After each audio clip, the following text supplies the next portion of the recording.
Hello everyone.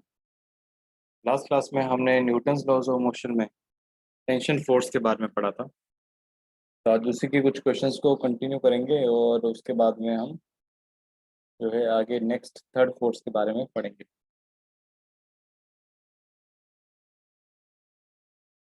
तो tension से related कुछ क्वेश्चंस करते हैं।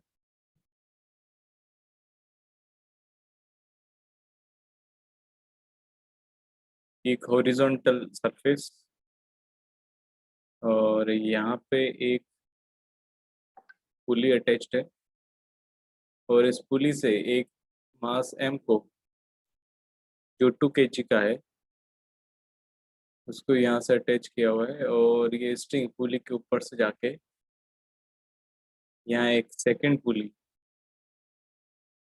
होते हुए नीचे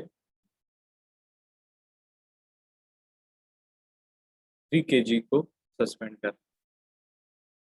सभी सरफेस फ्रिक्शनलेस है।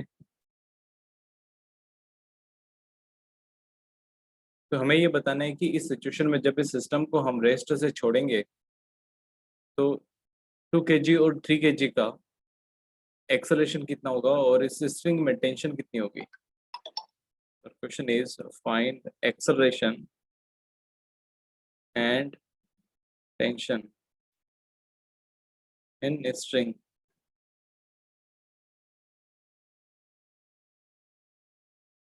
स्ट्रिंग अनएक्सटेंसिबल है इसलिए 2 kg और 3 kg दोनों ब्लॉक का एक्सेलरेशन इक्वल होगा, जैसे हमने लास्ट क्लास में देखा था। तो यहाँ पे कैसे कर सकते हैं, बिल्कुल बेसिक वाला तरीका करते हैं कि यहाँ पे 2 kg और 3 kg दोनों को हमने क्या करा, सिस्टम मान लिया अलोंग विद दिस स्ट्रिंग। तो इस सिस्टम में ये सिस्टम क्या करेगा, क्लॉकवाइज जाने की टेंडेंसी रखेगा 3 kg के वेट की वजह से। बिल्कुल simple concept, F net is equal to mass into acceleration, second law of pendulum. F net क्या होगा, 3 kg का वेट, क्योंकि 2 kg का वेट तो नीचे लग रहा है इसलिए वो ना तो मोशन को सपोर्ट कर रहा है ना अपोज कर रहा है। तो 3 × G10 इक्वल टू मास किसको मूव कराएगा, इसका वेट 2 kg एंड 3 kg दोनों को ही। तो टोटल मास हो गया 2 + 3 kg इंटू एक्सेलरेशन ए। तो एक्सेलरेशन हो गया आपका 30/6, 30/5 is equal to 6 metre per second square. अब टेंशन निकालने के लिए 3 kg का ब्लॉक जो है इसका हम फ्री बॉडी डायग्राम बना लेंगे। तो ऊपर इस पे लगेगी टेंशन, नीचे इस पे लग रहा है 30 N और ये नीचे की तरफ acceleration is equal 6 metre per second square से एक्सेलरेट कर रहा है। तो F net is equal to mass into acceleration. इस पे नेट फोर्स नीचे की तरफ होगा क्योंकि एक्सेलरेशन नीचे है, कितना होगा 30 - 3, मास इसका 3 kg इंटू एक्सेलरेशन ए 6। तो 18, 30 - t is 18, then t will be equal to 12 Newton. इस तरह से हमने टेंशन और एक्सेलरेशन सिस्टम का डाल लिया। नेक्स्ट,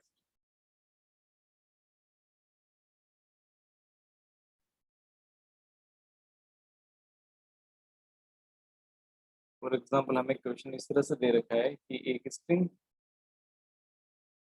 और यहाँ पे एक मास,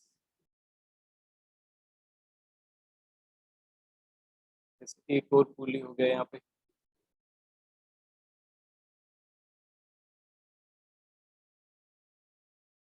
थोड़ा सा हम छोटा बना लेते हैं।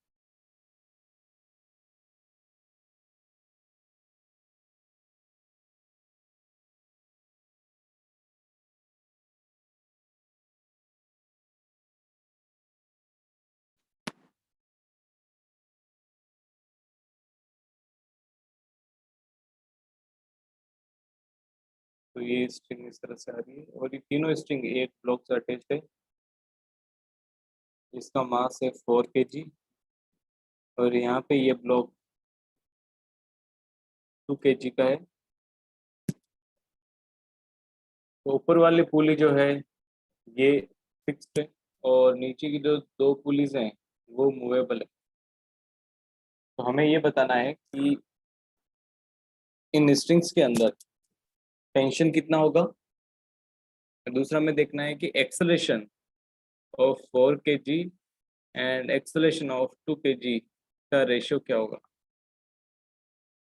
और कौन सा ब्लॉक नीचे जाएगा कौन सा ऊपर जाएगा। इस तरह के बहुत सारे क्वेश्चंस बन सकते हैं। तो यहाँ पे बेसिक हम क्या करेंगे, 2 kg से जो स्ट्रिंग कनेक्टेड है उसमें टेंशन हमने टी एज्यूम कर लिया। तो सिमिलरली इस वाली स्ट्रिंग में भी टेंशन टी होगा, क्योंकि पुली के दोनों तरफ टेंशन जो है इक्वल रहेगी। और टी ऊपर वाली में टेंशन कितना हो जाएगा 2T, जैसे हमने लास्ट क्लास में देखा था। तो सिमिलरली इस स्ट्रिंग में भी 2T हो जाएगा। तो ये 2T एंड 2T, तो इस स्ट्रिंग में हो जाएगा 4T। सिमिलरली इसमें भी हो जाएगा 4T। तो जो 4 kg वाला ब्लॉक है उस पे टेंशन कितना लग रहा है 7 टाइम्स T, एंड 2 kg पे लग रहा है T। तो यहाँ से हम ये कह सकते हैं कि acceleration of 4 kg upon acceleration of 2 kg will be equal to, total इस पे 7T और इस पे T लग रहा है। तो जो रेशियो टेंशन का होता है उसका रिवर्स रेशियो होता है एक्सेलरेशन का। तो एक्सेलरेशन 4 kg पे टेंशन ज्यादा है, इसलिए एक्सेलरेशन ऑफ 4 kg कम होगा, तो ये हो जाएगा 1/7। तो ये सिंपल कॉन्सेप्ट आपको याद रखना है कि अगर किसी ब्लॉक पे टेंशन जितना टाइम्स ज्यादा है उस ब्लॉक का एक्सेलरेशन उतना ही टाइम कम होगा। अब नीचे कौन जाएगा ऊपर कौन जाएगा, तो सिंपल देखो यहाँ पे 2 kg वाले पे नीचे लग रहा है 20 न्यूटन, और इस पे जो है 4 kg वाले पे नीचे लग रहा है 40 न्यूटन। तो 2 kg वाले को सपोज करो हमें होल्ड करना है, तो इसके लिए हम देखेंगे कि कितना मास चाहिए होगा दूसरी तरफ। जहाँ पे 4 kg है वहाँ पे कितना मास की रिक्वायरमेंट है जिससे कि 2 kg वाला जस्ट होल्ड हो सके। 2 kg को होल्ड करने के लिए ऊपर टेंशन 20 न्यूटन होना चाहिए, नेट फोर्स 0। टेंशन 20 न्यूटन होगा, तो यहाँ पे 4 kg पे ऊपर की तरफ टेंशन कितना लगेगा 20 टाइम्स 7, 140 न्यूटन। 140 न्यूटन होने के लिए इसका वेट कितना होना चाहिए, mg is equal to 140 newton. तो m should be equal to 14 kg। तो 14 kg होता अगर 4 kg की जगह, तो 2 kg को होल्ड कर सकता था ये। लेकिन यहाँ पे 4 kg है इसलिए होल्ड नहीं कर पाएगा, तो 2 kg वाला नीचे जाएगा और 4 kg वाला ऊपर जाएगा।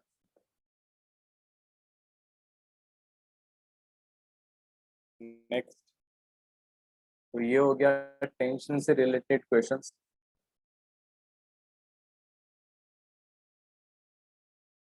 नेक्स्ट फोर्स हम देखते हैं, स्प्रिंग फोर्स।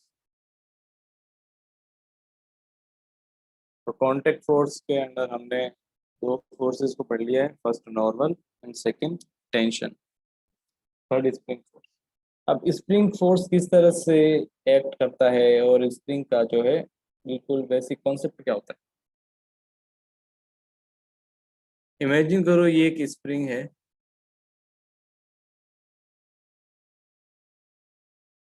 ये अभी अपने नेचुरल लेंथ के अंदर रहेगी।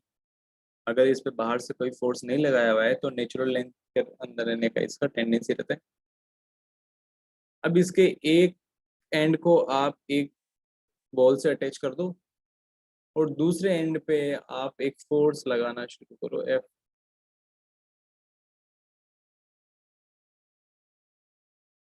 अब इस स्ट्रिंग को स्ट्रेच करना है हमें, तो यहाँ से हम बिल्कुल कॉमन सेंस से पता कर सकते हैं कि जितना फोर्स लगाएंगे उतना ही स्प्रिंग स्ट्रेच होगी। कम फोर्स लगाएंगे तो कम स्ट्रेच होगी, ज़्यादा फोर्स लगाएंगे तो ज़्यादा स्ट्रेच होगी। तो सपोज फोर्स एफ लगाने के बाद में इसमें फाइनल एक्सटेंशन जो है, ये फाइनल पोजीशन, तो नेचुरल लेंथ में यहाँ तक थी अब यहाँ पे आ गई। तो ये जो एक्स्ट्रा लेंथ है इसको बोलेंगे एक्सटेंशन। ये एक्सटेंशन किसकी वजह से आई है, एक्सटर्नली हमने फोर्स एफ लगाया। तो इस कंडीशन में अब ये आगे और एक्सटेंड क्यों नहीं हो रही है, क्योंकि स्प्रिंग भी पीछे की तरफ फोर्स लगा रही है, रीस्टोरिंग फोर्स, जिसे हम स्प्रिंग फोर्स बोलेंगे। तो ये जो स्प्रिंग फोर्स होता है that is proportional to amount of extension. This is given by Hooke's law. जितना एक्सटेंशन करोगे उतना स्प्रिंग फोर्स लगाएगी, और एक्सटेंशन बाहर की तरफ किया तो फोर्स अंदर की तरफ है। तो एक्सटेंशन, ये जो डिस्प्लेसमेंट फ्रॉम मीन पोजीशन है, इसको वेक्टर लेंगे, फोर्स भी वेक्टर है, तो एक्स वेक्टर और फोर्स वेक्टर एक दूसरे के अपोजिट होंगे, इसलिए माइनस।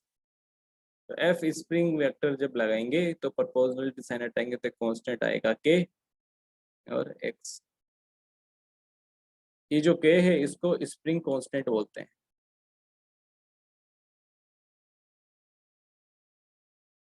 किस पे डिपेंड करता है? स्प्रिंग के मटेरियल पे, depends on configuration of spring. Spring कितनी थिकनेस के वायर से बनी है, कितना इसका डायमीटर है वो, एंड मटेरियल ऑफ स्प्रिंग।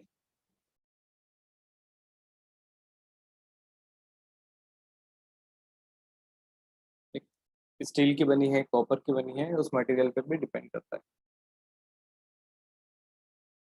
तो यहाँ से ये बिल्कुल जो बेसिक कॉन्सेप्ट है ये हमें याद रखना है कि स्प्रिंग फोर्स जो है इक्वल टू माइनस के एक्स होता है, और के को स्प्रिंग कांस्टेंट बोलते हैं। तो के की वैल्यू कैसे निकालेंगे?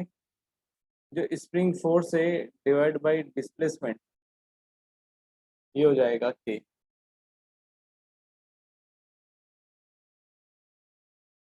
अब यहाँ पे स्प्रिंग के दोनों एंड्स पे अगर हम फोर्स लगाएं,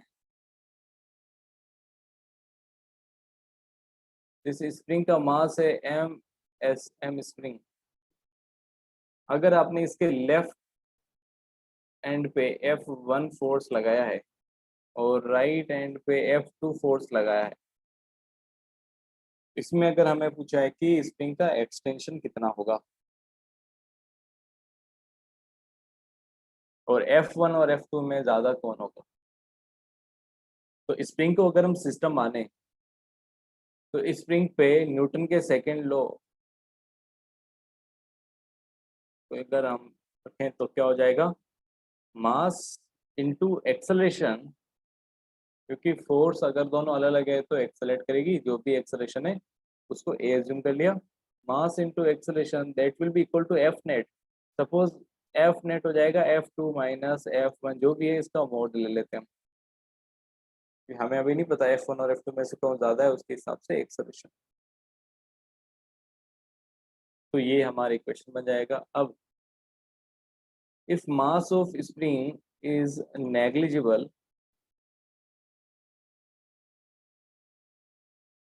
इसे हम क्या बोलेंगे, मासलेस स्प्रिंग। इस केस में क्या होता है, बहुत ही इंटरेस्टिंग एक जाएगा कि लेफ्ट हैंड साइड जीरो हो जाएगा,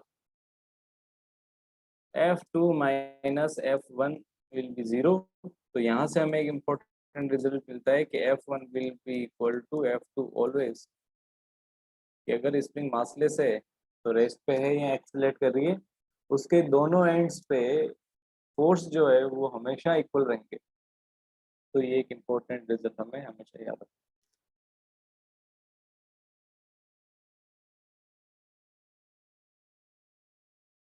है। अब अगर हम कुछ ऐसा कर लें कि अगर एक स्प्रिंग हमने लगाई हुई है,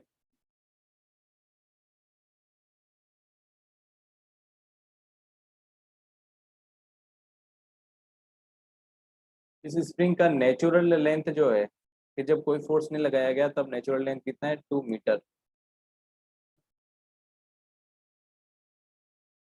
अब इस स्प्रिंग पे आपने F is equal to 20 newton लगाया है, जिससे कि इसका एक्सटेंशन जो है वो 10 सेंटीमीटर आ गया।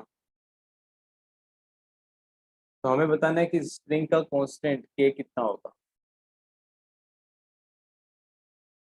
तो मैक्सिमम एक्सटेंशन 10 सेंटीमीटर है। तो अभी जो फॉर्मूला देखा था, एफ स्प्रिंग कब तक एक्सटेंड होगी, जब तक कि स्प्रिंग फोर्स एक्सटर्नल फोर्स के इक्वल नहीं हो जाता है। तो इक्विलिब्रियम में स्प्रिंग फोर्स 20 न्यूटन के इक्वल होगा, वो हो जाएगा के इंटू एक्स होता है, that will be equal to 20 newton. K into x अब मीटर में रखना है ऐसा यूनिट, तो 0.1 मीटर, ये हो जाएगा 20 न्यूटन। तो के हो जाएगा 200 न्यूटन पर मीटर। तो ये स्प्रिंग का स्प्रिंग कांस्टेंट है। तो इस तरह से किसी भी स्प्रिंग का कांस्टेंट हम निकाल सकते हैं। और स्प्रिंग कांस्टेंट दे रखा है और ये पूछा जाए कि 10 सेंटीमीटर एक्सटेंड करने के लिए कितना फोर्स चाहिए होगा, तो भी ये फॉर्मूला निकाल लगा के हम आंसर निकाल सकते हैं।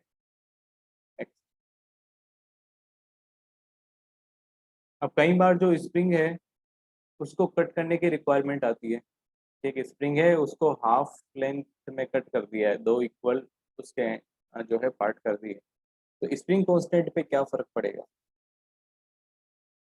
अब कॉन्सेप्ट पढ़ते हैं कटिंग द स्प्रिंग।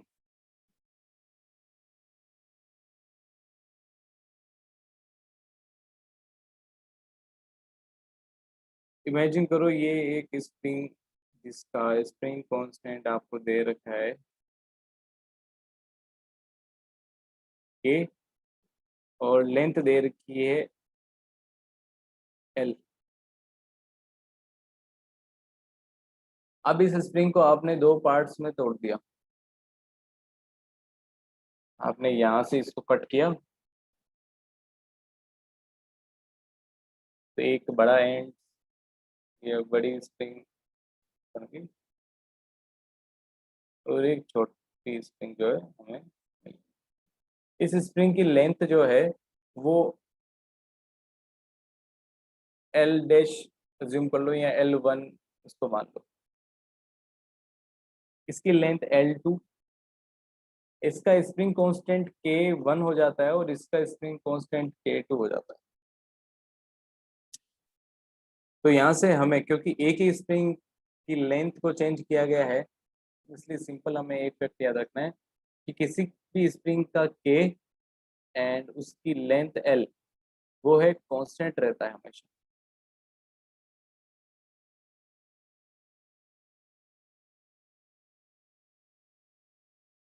तो अगर किसी स्प्रिंग का लेंथ कम करेंगे तो उसका K क्या हो जाए, इंक्रीज हो जाएगा। If length is decreased then K will increase, उसी प्रोपोर्शन में इंक्रीज होगा जिस प्रोपोर्शन में लेंथ को डिक्रीज किया गया है। ये स्प्रिंग की एक क्वालिटी जो है उससे पढ़ा जाता है। जब ये mechanical properties of solid chapter हम पढ़ते हैं, तो वहाँ पे किसी भी वायर का स्प्रिंग कांस्टेंट वो जो है एक हम लिख सकते हैं Y upon L A. Y A Young's modulus, L length and A cross section area, वो स्प्रिंग कांस्टेंट देता है। तो वहाँ से ये है बिल्कुल बेसिक कॉन्सेप्ट हमें दिखता है। तो ऊपर वाली में अगर लेंथ L1 कर दिया और K1 हो गया, तो यहाँ से हम ये बोल सकते हैं कि स्टार्टिंग में लेंथ K कितना था और लेंथ L, ओरिजिनल स्प्रिंग का K इंटू एल, और किसी भी एक टुकड़े का K, जैसे K1 ले लिया तो यहाँ पे L1 इक्वल होगा, ये इक्वल होगा K2 इंटू L2 के इक्वल। तो यहाँ से अगर K1 निकालना है तो वो क्या करोगे, K L अपॉन L1, और यहाँ से K2 निकालना है तो वो क्या हो जाएगा, K original L original upon L2। यहाँ से हम ये भी देख सकते हैं कि दोनों टुकड़े का जो K1 अपॉन K2 है रेशियो, वो किसके इक्वल हो जाएगा, L2 अपॉन L1। तो ये हमें भी एक इम्पोर्टेंट रिजल्ट मिलता है। फॉर एग्जाम्पल,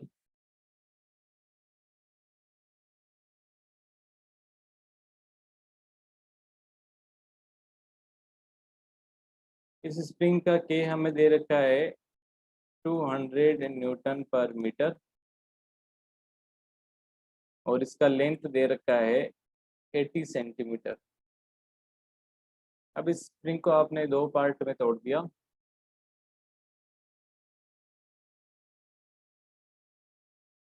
एक तो है 60 सेंटीमीटर की और दूसरा एंड हो जाएगा 20 सेंटीमीटर का।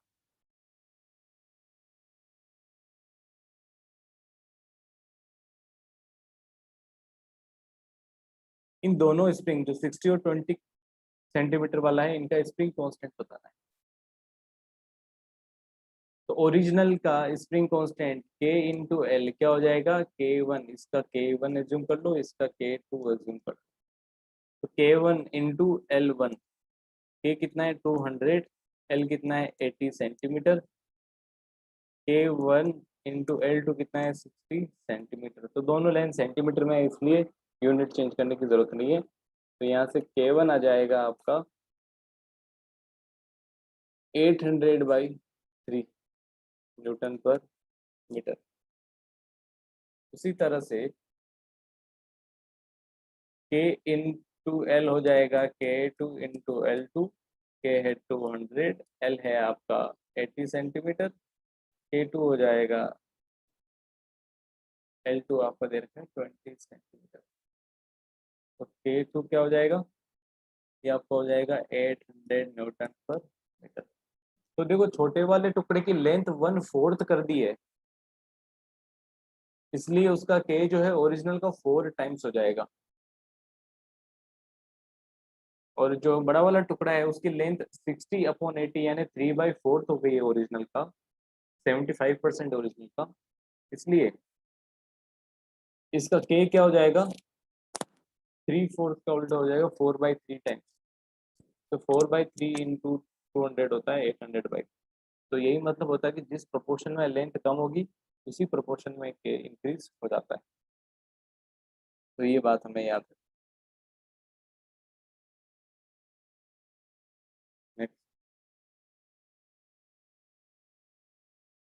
अब देखते हैं combination of springs.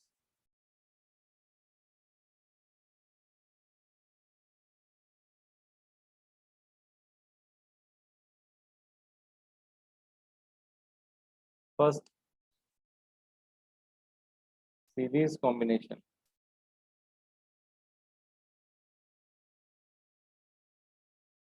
Series combination क्या होता है कि अगर दो स्प्रिंग हमने ली है,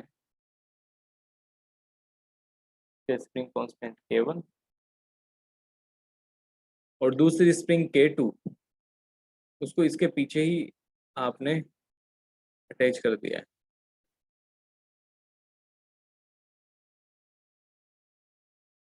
इस एक एंड को आपने सिलिंग से अटैच कर दिया। अब अगर इस पे फोर्स F लगाया आपने, तो फोर्स की वजह से क्या होगा, दोनों स्प्रिंग स्ट्रेच होगी।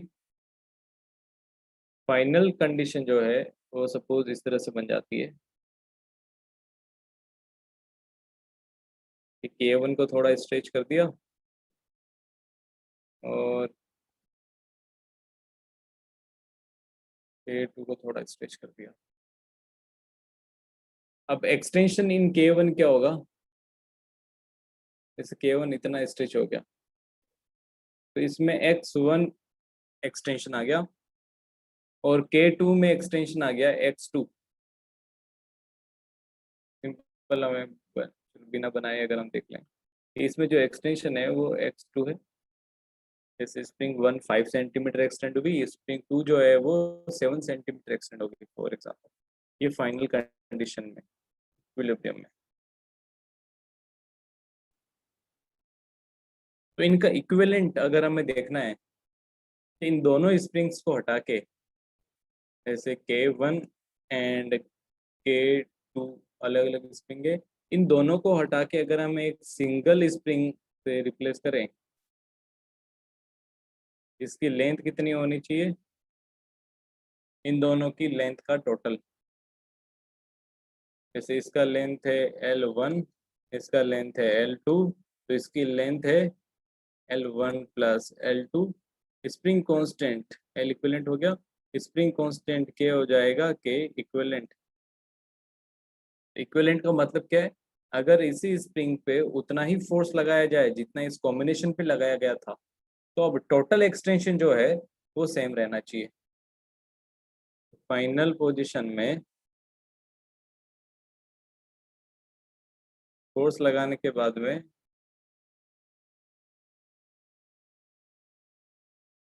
ये जो नेट एक्सटेंशन है कितना हो जाएगा नेट एक्सटेंशन। यहाँ पे अगर इस डायग्राम से हम देखें तो पहले इतने लेंथ थी, अब लेंथ इतनी हो गई है, तो ये हो जाएगा एक्स इक्विवेलेंट। अगर ये एक्स इक्विवेलेंट दोनों स्प्रिंग में टोटल एक्सटेंशन x1 और x2 के इक्वल हो जाए तो हम बोलेंगे कि इस स्प्रिंग का स्प्रिंग कांस्टेंट क्या है, उसको के इक्विवेलेंट हम, तो के इक्विवेलेंट की वैल्यू हमें निकालना है k1 और k2 के टर्म्स में। अब ऊपर वाले एग्जांपल में देखो, फर्स्ट वाली जो स्प्रिंग है k1 उसके एंड्स पे फोर्स कितना है, जैसे यहाँ पे फोर्स F है, तो सिमिलरली इस स्प्रिंग के सेकेंड एंड पे भी फोर्स F होगा, तो इसके एंड पे भी फोर्स F और यहाँ से भी फोर्स F, यानी दोनों स्प्रिंग्स, क्योंकि किसी भी स्प्रिंग के दोनों एंड्स पे फोर्स इक्वल होता है, ये हम पहले देख चुके हैं, तो दोनों स्प्रिंग पे सेम फोर्स लगेगा। तो फर्स्ट वाली स्प्रिंग के लिए फोर्स F लगा, इक्विलिब्रियम में स्प्रिंग फोर्स इतना ही होगा, कितना हो जाएगा k1 इंटू इसका extension x1। Similarly second spring पे भी इक्विलिब्रियम में स्प्रिंग फोर्स हो जाएगा F के equal, that will be equal to k2 into x2। तो यहाँ से x1 की वैल्यू आ जाएगी F by k1 and x2 की वैल्यू आ जाएगी F बाई k2। ये वैल्यू अगर हम इस इक्वेशन में पुट करते हैं F upon k1 plus F upon k2 और इक्विवेलेंट स्प्रिंग है उसके लिए भी हम ये इक्वेशन लगाएंगे कि इसके एंड पे फोर्स क्या हो जाएगा, दूसरे एंड पे भी F होगा, तो F जो है वो स्प्रिंग फोर्स के इक्वल होगा k equivalent into x equivalent. तो यहाँ से x इक्विवेलेंट की वैल्यू आ जाएगी F अपॉन k इक्विवेलेंट। तो कॉम्बिनेशन और जो इक्विवेलेंट स्प्रिंग है दोनों के एंड्स पे फोर्स इक्वल है, तो ये हो जाएगा F अपॉन के इक्विवेलेंट। तो यहाँ से F को अगर हम कट कर दें तो हमारा फाइनल रिजल्ट ये आ जाता है कि 1 अपॉन के इक्विवेलेंट जो है that will be equal to 1 upon k1 plus 1 upon k2।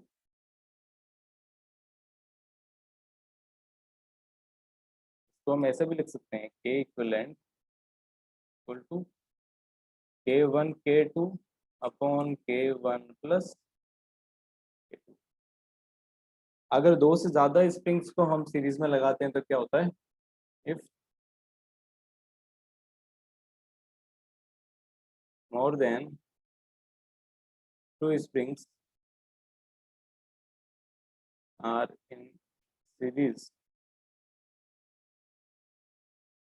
then 1 upon k equivalent will be equal to 1 upon k1 plus 1 upon k2 plus 1 upon k3, likewise 1 upon kn। तो ये combination का formula हो जाता है। Second type का जो है combination वो होता है पैरेलल कॉम्बिनेशन।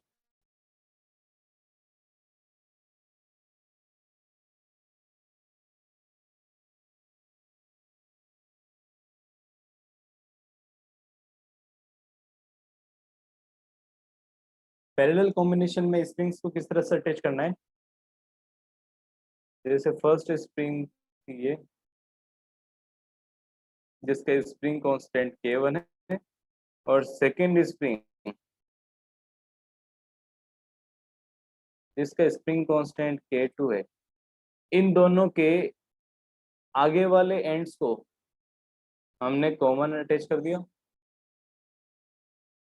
इनको एक सीलिंग से अटैच कर दिया, यहाँ पे अपने एक वॉल से अटैच कर दिया।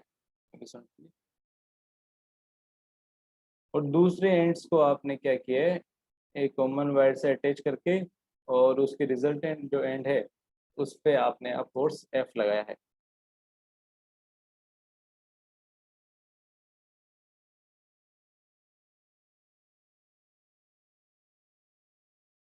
अब इससे होगा क्या रिजल्टेंट, एफ फोर्स लगाने की वजह से पूरा का पूरा जो कॉम्बिनेशन है वो एक्सटेंड होगा।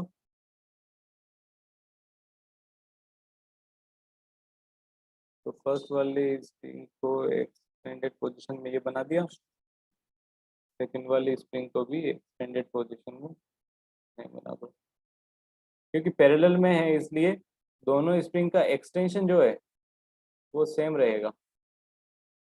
जितनी एक्सटेंड फर्स्ट स्प्रिंग होगी उतना ही सेकंड स्प्रिंग एक्सटेंड होगी। तो एक्सटेंशन को एक बार हम यहाँ से दिखा देते हैं। इनका एंड्स पहले यहाँ पे था, अब यहाँ पहुँच गया। तो ये है एक्स। तो इस स्ट्रेच्ड कंडीशन जो इक्विलिब्रियम कंडीशन है, इसमें अगर हम स्प्रिंग पर फोर्स देखेंगे तो फर्स्ट स्प्रिंग के एंड पे फोर्स अंदर की तरफ लगेगा, कितना होगा, K1 स्प्रिंग कांस्टेंट है और x जो है इसका एक्सटेंशन। सेकेंड वाली स्प्रिंग का एक्सटेंशन सेम है लेकिन उसका फोर्स कांस्टेंट अलग है, इसलिए इसका स्प्रिंग फोर्स जो है वो होगा K2 इंटू एक्स। ये हो जाएगा F स्प्रिंग 1 और ये हो जाएगा F स्प्रिंग 2। तो यहाँ से हम देख सकते हैं कि F spring 1 plus F spring 2, दोनों स्प्रिंग का फोर्स अंदर की तरफ लग रहा है, वो किसको बैलेंस करेगा, एफ को।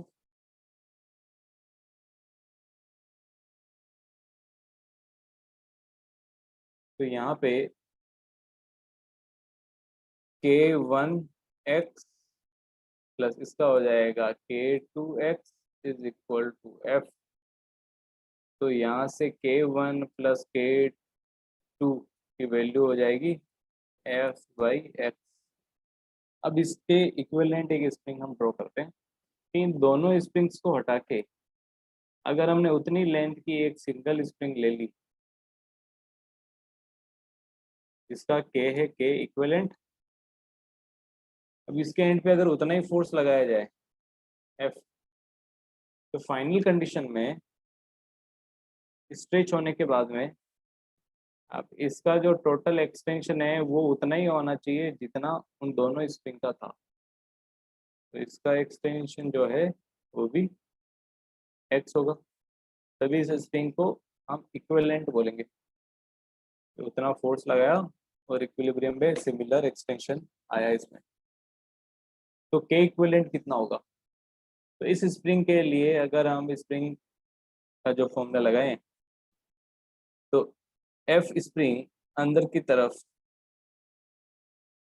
क्या हो जाएगा, इसका K जो K इक्विवेलेंट है इनटू एक्स,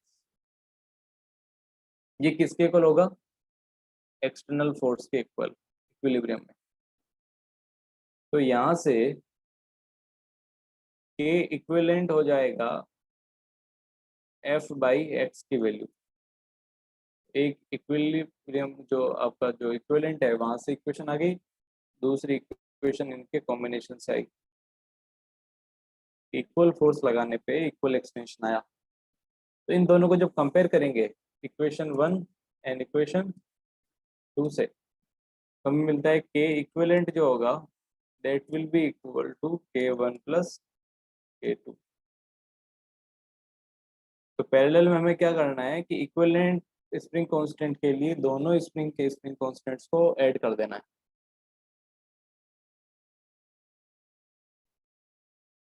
तो पैरेलल और सीरीज में डिफरेंस क्या है, पैरेलल में दोनों स्प्रिंग में एक्सटेंशन इक्वल होता है लेकिन दोनों स्प्रिंग के क्रॉस स्प्रिंग फोर्स जो है वो अलग अलग होगा।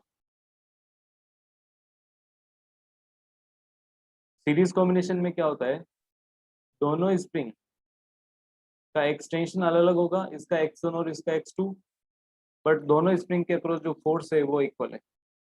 इसमें एक्सटेंशन इक्वल फोर्स एक्सटेंशन अलग अलग, फोर्स इक्वल, और पैरेलल में एक्सटेंशन इक्वल, फोर्स अलग अलग। तो ये डिफरेंस हमें याद, कि अगर किसी कॉम्बिनेशन को स्ट्रेच किया और एक्सटेंशन, एक्सटेंशन क्या हो गया, डिफॉर्मेशन, कि जिस तरह से एक्सटेंड किया उस तरह से अगर हम इनको पुश करेंगे तो कंप्रेस होगा। कंप्रेशन के टाइम पे भी यही फॉर्मूला लगेगा जो हमने एक्सटेंशन में लगाया। तो एक्स को आप डिफॉर्मेशन बोल सकते हैं, कि या तो एक्सटेंशन होगा या इसका कंप्रेशन, ये मैटर नहीं करता, स्प्रिंग फोर्स का मैग्नीट्यूड उतना ही रहेगा।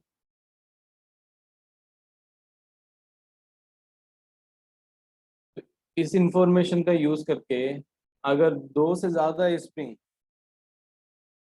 अगर पैरेलल में एन स्प्रिंग्स इन पैरेलल,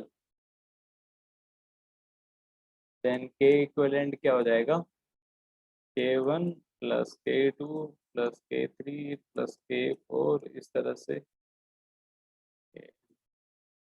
सभी को आपको ऐड कर देना।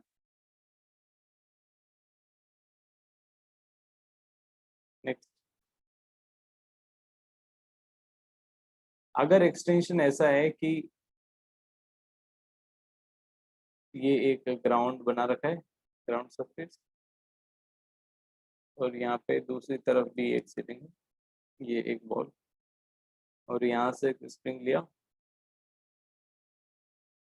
बीच में एक ब्लॉक को आपने अटैच किया, और दूसरी तरफ एक सेकेंड स्प्रिंग ली है, इसका स्प्रिंग कांस्टेंट K1, इसका स्प्रिंग कांस्टेंट K2। तो इस सिस्टम के लिए अगर हमें पूछे कि स्प्रिंग कांस्टेंट इक्विवेलेंट कितना होगा, क्योंकि जब इसको ऑसिलेट कराएंगे डिस्प्लेस करा के, तो एसएचएम के लिए फ्रीक्वेंसी निकालनी होती है, टाइम पीरियड निकालना होता है, तो उसमें इक्विवेलेंट स्प्रिंग कांस्टेंट की रिक्वायरमेंट होगी। तो इक्विवेलेंट कैसे निकालेंगे, ये कॉम्बिनेशन सीरीज है या पैरेलल, पहले हमें ये देखना है। अगर ये पता चल गया फिर तो बहुत ईजी होगा। तो देख लेते हैं एक बार कि आपने क्या किया, ये जो ब्लॉक है इसको थोड़ा सा लेफ्ट साइड में डिस्प्लेस कराओगे।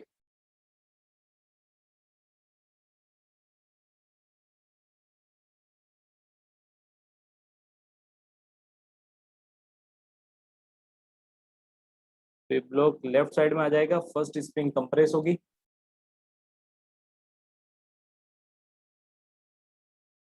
सपोज इसका कंप्रेशन हो गया एक्स, कि पहले ये ब्लॉक इस पोजीशन में था, इसका सेंटर, अब इसका सेंटर इतना आ गया, तो ये डिस्टेंस अगर एक्स है तो कंप्रेशन कितना हो गया एक्स। अब जितना इसका कंप्रेशन होगा उतना ही अमाउंट से सेकेंड स्प्रिंग एक्सटेंड हो जाएगी। तो एक्सटेंशन सेकेंड स्प्रिंग का कितना हो गया एक्स, ये स्प्रिंग K1 और ये K2। तो यहाँ पे ये दिखने में जो है सीरीज लग रहा है, लेकिन यहाँ पे देखो दोनों स्प्रिंग में डिफॉर्मेशन सेम आया है। अब इस कंडीशन में स्प्रिंग फोर्स किस तरफ लगेगा, फर्स्ट वाली स्प्रिंग क्योंकि कंप्रेस्ड एक्सटेंडेड है, सेकंड वाली, तो ये क्या करेगी, वापस कंप्रेस होने की कोशिश करेगी, नेचुरल लेंथ में आने की कोशिश करेगा, तो एफ स्प्रिंग सेकेंड ये इस तरफ लगाएगा, और फर्स्ट वाली स्प्रिंग क्योंकि कंप्रेस्ड है इसलिए ये इसको पुश करेगी, तो एफ स्प्रिंग फर्स्ट की वजह से राइट साइड में लगेगा। तो यहाँ पे दोनों ही फोर्स जो है इस ब्लॉक को राइट साइड में मूव कराने की कोशिश करेंगे वापस। तो हम ये बोल सकते हैं कि दोनों स्प्रिंग के फोर्सेस जो है, स्प्रिंग फोर्स, वो एक ही डायरेक्शन में है, यानी एक दूसरे को सपोर्ट कर रहे हैं और सेम एक्सटेंशन है। इस वजह से ये जो कॉम्बिनेशन है ये पैरेलल है, सीरीज नहीं है। सीरीज में क्या होता है, एक्सटेंशन अलग अलग।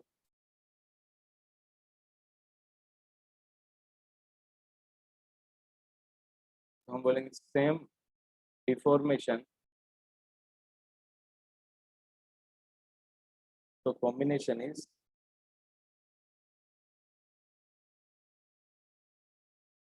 पैरेलल।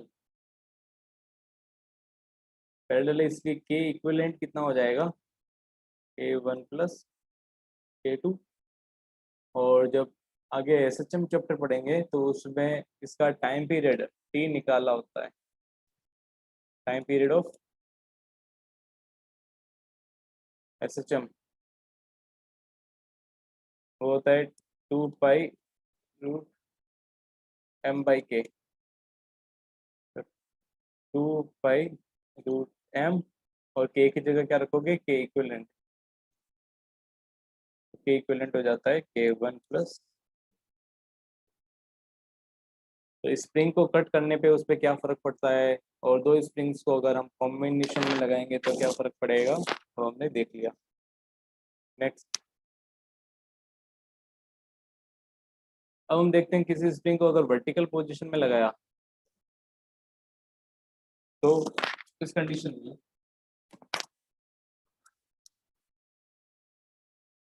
जैसे यहाँ पे ये स्प्रिंग है,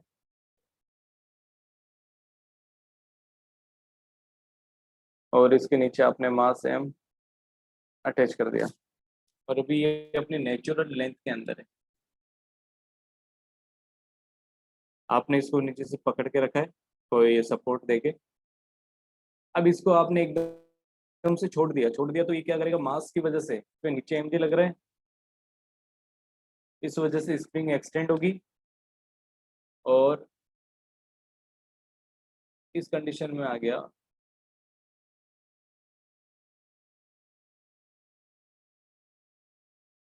जैसे ही स्प्रिंग स्ट्रेच हो गई तो इसमें ऊपर की तरफ स्प्रिंग फोर्स लगेगा, वो mg को अपोज करेगा।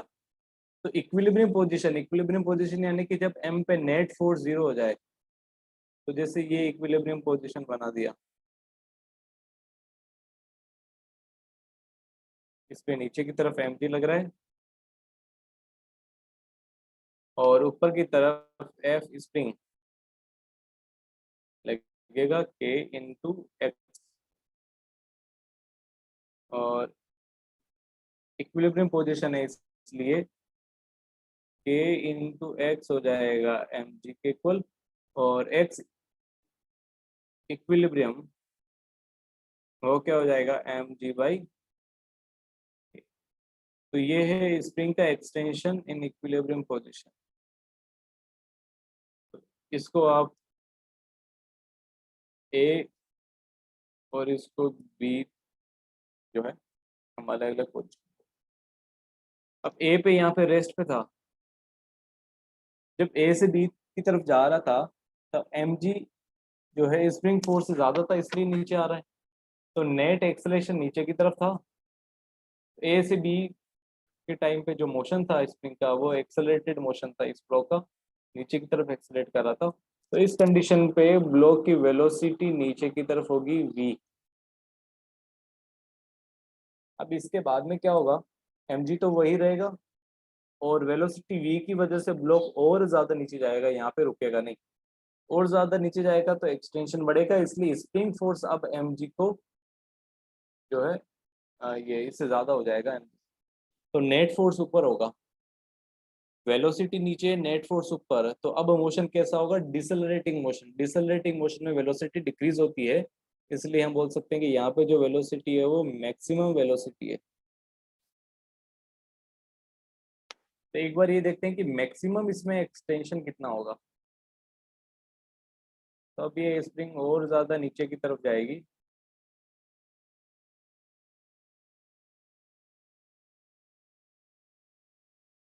और ये इसका मैक्सिमम यहाँ पे आके रुक जाएगी, तो यहाँ पे इसकी वेलोसिटी 0, और ओरिजिनल लेवल पे यहाँ पे था,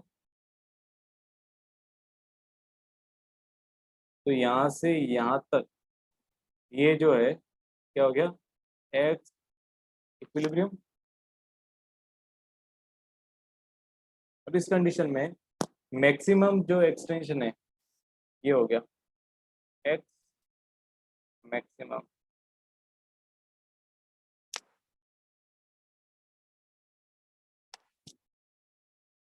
तो अब ये इसको नीचे जाके करेगा क्या, यहाँ से फिर ऊपर की तरफ जाएगा, तो इक्विलिब्रियम पोजीशन ये आ जाती है, और इक्विलिब्रियम पोजीशन से ऊपर ये जो इसका एक्सटेंशन है वो कितना था, एक्स इक्विलिब्रियम। तो हम भी बोल सकते हैं ये इसका एक्सट्रीम है, लोअर एक्सट्रीम, और ये वाला पोजीशन जो था ये अपर एक्सट्रीम था। और बीच वाली जो पोजीशन है ये इसका इक्विलिब्रियम या मीन पोजीशन है।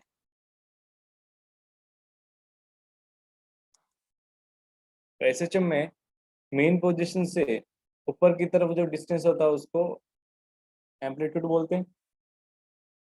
तो इसका एसएचएम का एम्पलीट्यूड कितना हो जाएगा, एक्स इक्विवेलेंट इक्विलिब्रियम, तो उतना ही तो एम्पलीट्यूड नीचे की तरफ होगा। तो इक्विलिब्रियम से और ज्यादा कितनी नीचे जाएगी, ये भी एक्स इक्विलिब्रियम होगा। तो amplitude is equal to x equilibrium. तो यहाँ पे maximum extension will be equal to 2a 2x equilibrium. तो ये हमें याद रखना है। तो इस तरह से हमने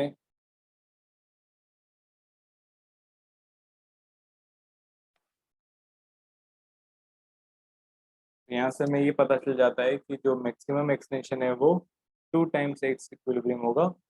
तो इसकी वैल्यू क्या होगी, 2 टाइम्स एक्स इक्विलिब्रियम की वैल्यू है एम जी बाई के। तो ये एक्स मैक्सिमम हो जाएगा।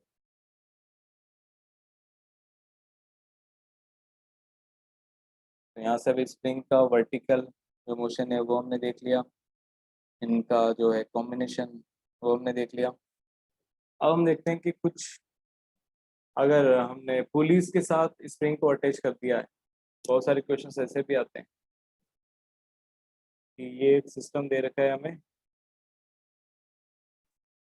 और ऊपर एक स्प्रिंग है और स्प्रिंग से एक पुली के सेंटर को हमने अटैच किया है और पुली की एक तरफ एक स्ट्रिंग लगा के इसे यहाँ पे एज्यूम कर लो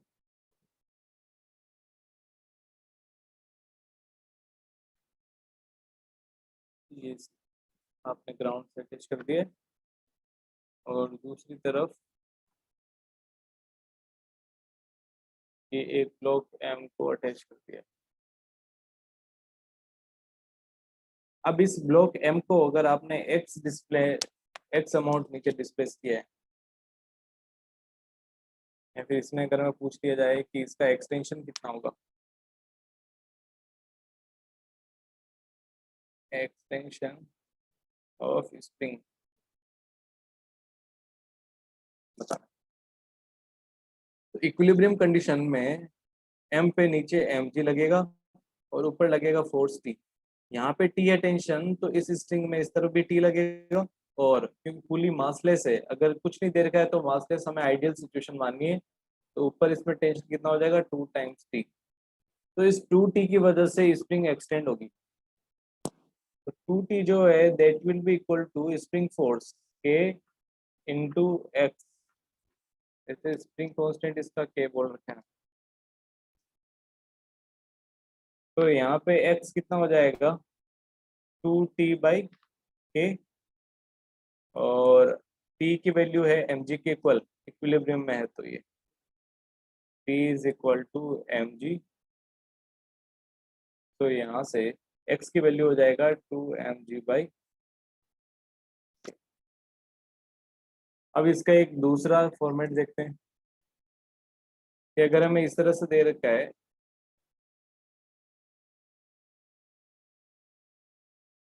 कि यहाँ पे स्ट्रिंग है, इसको इससे कनेक्ट किया है और इसके दूसरी तरफ एक स्प्रिंग लगाई है जिसका कांस्टेंट क्या है और उसको सीलिंग से अटैच कर दिया है और दूसरी तरफ आपने मास एम को अटैच किया है। अब मास एम को छोड़ेंगे और ये ब्लॉक नीचे जाएगा, इक्विलिब्रियम फाइनल जब ब्लॉक रेस्ट पे आ जाएगा उस पोजीशन में इस स्प्रिंग का एक्सटेंशन कितना होगा वो हमें बताना है। तो सेम वही चीज लगाएंगे, नीचे एम जी, ऊपर की तरफ टी। ये टेंशन टी है तो इसमें टेंशन टी और ऊपर हो जाएगा 2t। अब स्प्रिंग के अक्रॉस टेंशन कितनी हो जाएगी, टी है। तो टी की वजह से ये स्प्रिंग एक्सटेंड होगी और इक्विलिब्रियम में के इंटू एक्स वो किसको बैलेंस करेगा, टी को। तो यहाँ पे एक्स क्या हो जाएगा, टी बाई के। और यहाँ पे ब्लॉक का फ्री बॉडी डायग्राम बनाएंगे, ब्लॉक इक्विलिब्रियम में है तो नेट फोर्स ब्लॉक पे 0 होगा, यानी ऊपर की तरफ फोर्स टी और नीचे की फोर्स एम जी इक्वल होगा। तो ये वैल्यू यहाँ पे पुट करें तो इस कंडीशन में एक्स क्या हो जाएगा, mg/k। तो सिचुएशन पे डिपेंड करता है कि स्प्रिंग को कहाँ पे कनेक्ट किया है और सिस्टम की वजह से स्प्रिंग के अक्रॉस टेंशन कितना आया है। जितना स्प्रिंग के अक्रॉस फोर्स आएगा उसी के अकॉर्डिंग स्प्रिंग जो है वो एक्सटेंड होगी।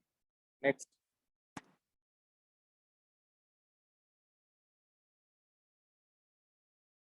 अब दो स्प्रिंग अगर दे दिया जाए कि यहाँ पे भी एक स्प्रिंग है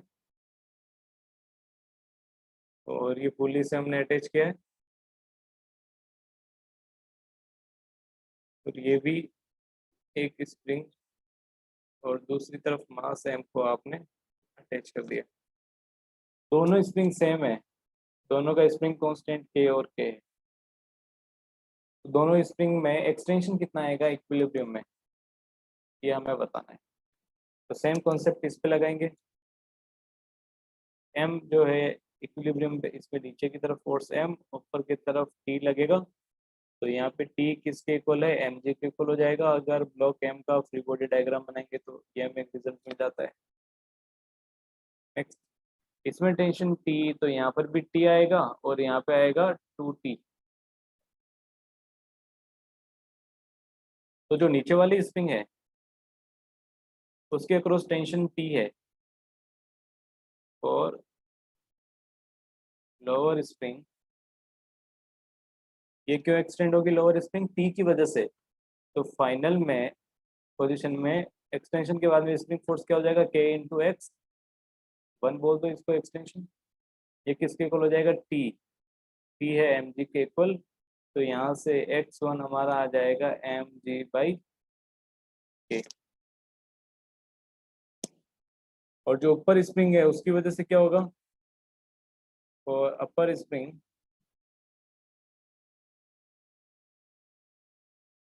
इस पे टेंशन, क्योंकि इसके क्रॉस 2t है, जैसे यहाँ पर भी 2t होगा तो 2t की वजह से एक्सटेंड होगा। तो इसका k और फाइनल पोजीशन में x इसको बैलेंस करेगा 2t को, 2t है 2 टाइम्स mg। तो यहाँ से x इसको 2 बोल दो, तो x तो कितना हो जाएगा 2mg/k। तो 2mg/k क्या है, 2 टाइम्स x1। यानी लोअर स्प्रिंग जितना एक्सटेंड होगी उसका डबल ऊपर वाली स्प्रिंग एक्सटेंड होगी, क्योंकि इसके अक्रॉस फोर्स भी डबल है। तो ये हमें थोड़ा सा फ्री बॉडी डायग्राम बना के देखना पड़ेगा, वहाँ से हमें इंफॉर्मेशन मिल जाती है कि हमें कितना फोर्स स्प्रिंग के अक्रॉस लगेगा। इक्विलिब्रियम में उसको स्प्रिंग फोर्स के इक्वल बराबर कर दो और आपका एक्सटेंशन आ जाता है। अब इसके आगे जो नेक्स्ट टॉपिक्स हैं वो हम आगे की क्लास में डिस्कस करेंगे। आज की क्लास को यहीं पे